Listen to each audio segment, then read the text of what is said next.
Mommy sa Divisoria just to buy a few things. So, let's go! So, first is the famous Kabuki brushes. Ayan, may plastic pa siya. Sobrang soft nito, guys. As in. Ayan. Sobrang soft nito. Ito pa. Sobrang soft niya. Ayan siya. As in, ang sarap niya sa mukha. Ganito din yung isa kong brush. Yung, ayan. Pero white naman.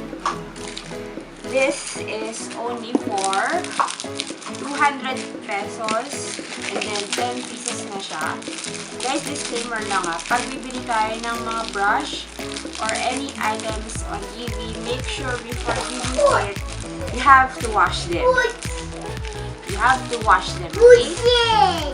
Oh, Butcher, yes. Ayan. Meron siyang, may ibang brush, hindi ko alam kung para saan. Meron siyang blending brush na plastic pa kasi. Hindi ko siya nahugasan.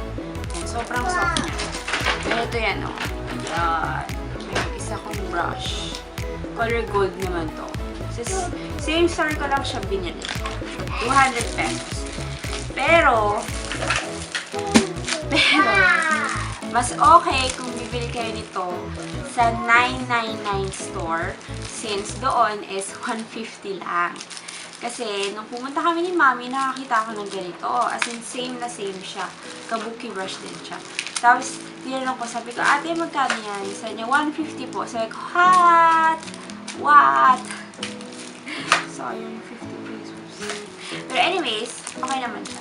Basta maganda siya. Super. This one is, eto. Yung mga ganito siya. Ganyan. Yung mga maliliit na ipel.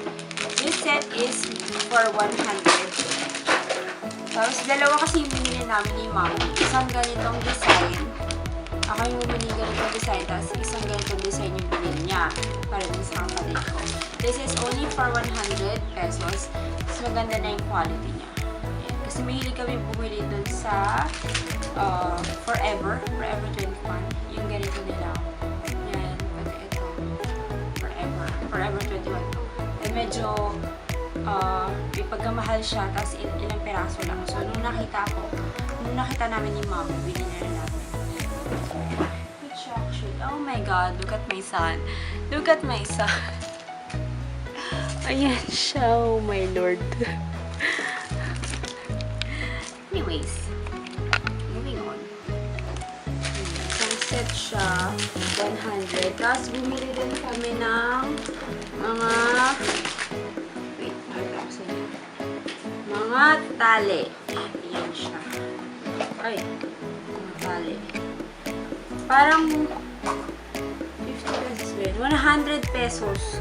Isang bundle siya, isang pack talaga. As in, puro-puro. 100 pieces. Wow! Uchi!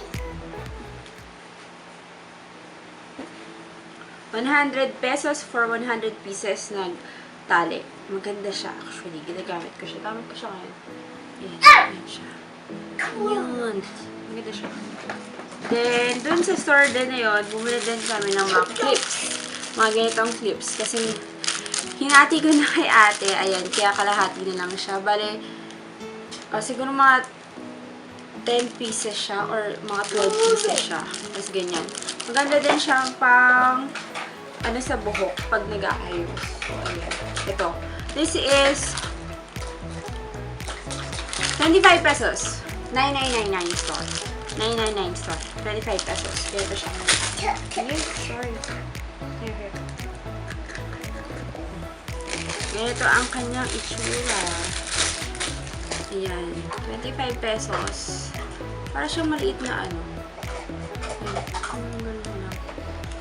Next is this one. This is like yung brow gel. Ayan. Pero, ito daw siya. Pero sa DB ko siya nabili. Sa Glad King, sa Divisoria.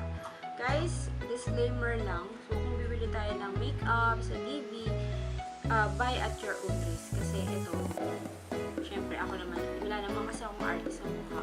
Pero hindi ako bumibili ng lipstick, foundation, yung mga talagang ina-apply sa face na mga liquid, yung mga ganun. Pwede ganito kasi sa kilay lang naman. Tsaka, mukha naman siya okay. Actually, maganda nga siya. 100 pesos to. Ayun. Tapos ganito siya. Ganito yung tsura niya. Ganito. Yan yung tsura niya. Maganda siya. Medyo parang dark brown.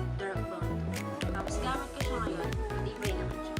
Or long-lasting naman yung kanyang quality.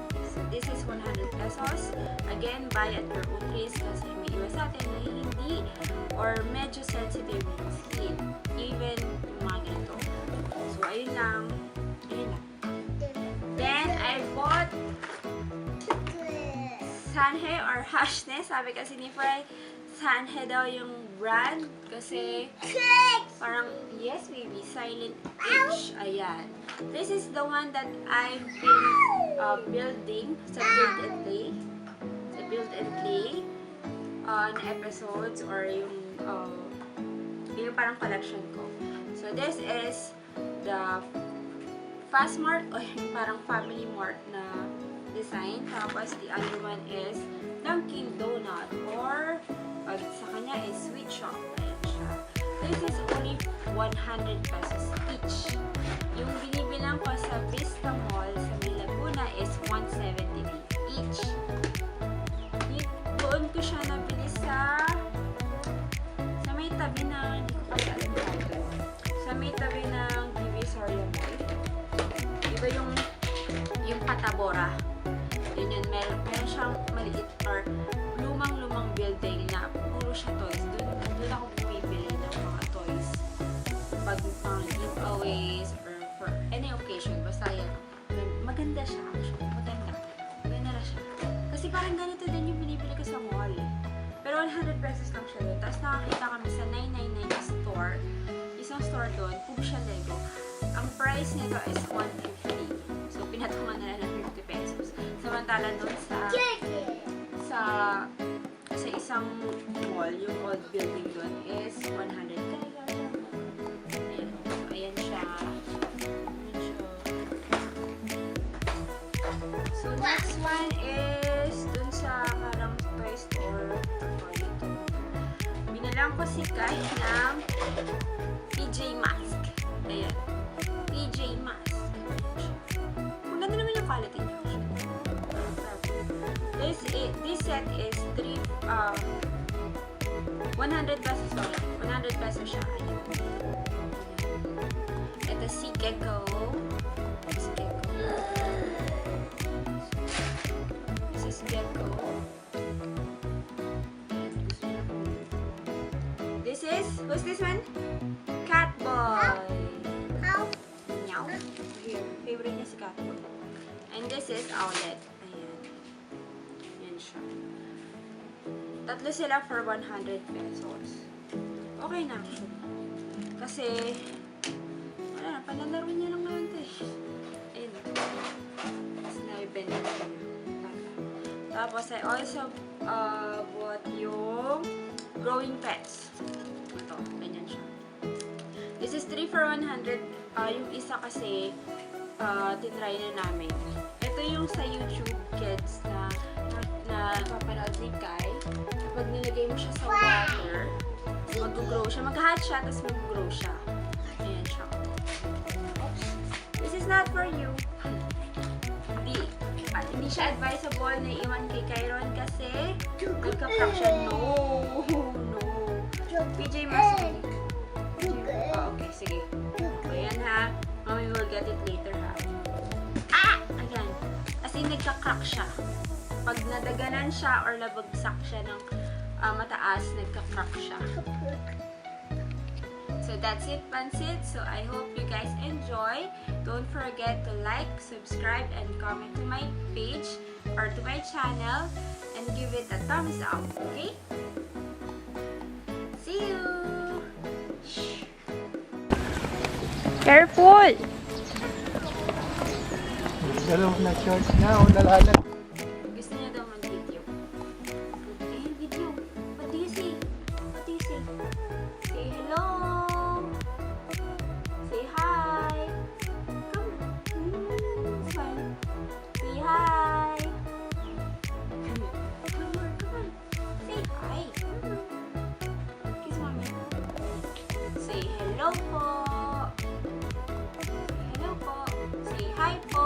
Say mama. Say mau. Mau. Mau. Nakakita na naman ng... It's not an egg. Is that an egg? Where? Say bye-bye. Bye-bye.